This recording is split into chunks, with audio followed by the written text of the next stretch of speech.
Welcome, welcome.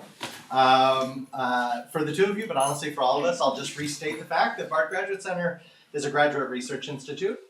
We're on the ancestral homeland of the Lenni Lenape and right down the block from Seneca Village, which was a community, a 19th century community of Black landowners that was destroyed in the creation of Central Park.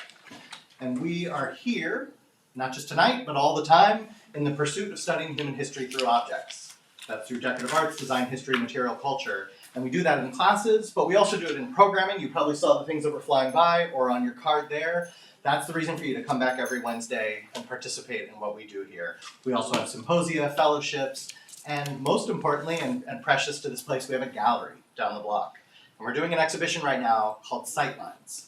And that exhibition invites a certain way of being in the gallery, a certain way of engaging with objects that invites you or asks you to consider your position, your positionality as you look across time, across form, at objects, African metalworks and contemporary works.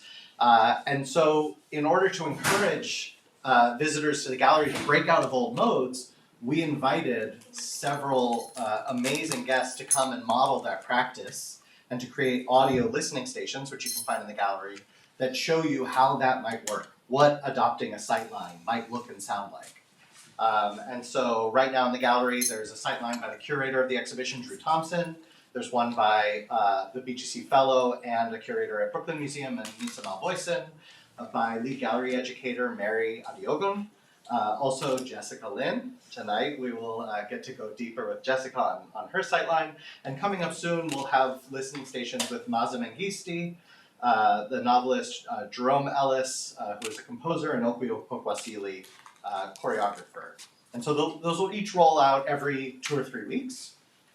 And they'll each also correspond with a public event like tonight, which is an opportunity to, again, go a little deeper into how that sightline was, what that sightline was wrestling with. And I encourage you, because the gallery is open until 8 o'clock, that as soon as we're done here, get up, run over there. There's music playing in the gallery. It's absolutely one of the most stunning experiences I think BGC has had to offer. And it'll give you a chance to also listen, not only to Jessica's, but the other fantastic sightlines. But as I mentioned tonight, the reason we're here is to share a bit of time and to go on this thought journey with Jessica Lynne, who is a writer and art critic. Jessica's the founding editor of Arts.Black, and her writing has been featured in Art Forum, The Believer, Freeze, LA Times, and The Nation. And she's the associate editor of Momos. And really what I just feel so excited and grateful for is all the time Jessica has spent not only crafting this sightline, not only being with us here tonight, but also working with our students today, exploring the gallery, and teaching us again and again new ways of seeing and being with art. So without further ado, I really need to cede this space to the great Jessica Lynne. Hi, everyone. I'm so happy that you're here with me. Thank you, Andrew. Thank you to Drew, who's the curator of the exhibition, who could not be here tonight for many wonderful reasons. Thank you to Jason, Nadia, Mary, all of the team here. I feel really grateful and thankful. So, as Andrew mentioned, tonight I want to kind of welcome you all into a study group space. And I do hope that you can make it to the 3rd floor to listen to my sightline and to see the exhibition itself. Um, I chose to think about a relationship between 2 particular objects, a 20th century brass turtle pendant and a copper wire entwined water veil or tapestry by the South African artist Bronwyn Katz. You'll find these on the 3rd floor, so do try to spend some time there if you can. In the spiritual tradition of the communities that made the brass pendant, from Burkina Faso and Cote d'Ivoire, this turtle that you'll see represents a Seton, a spiritual other, in the name of the river.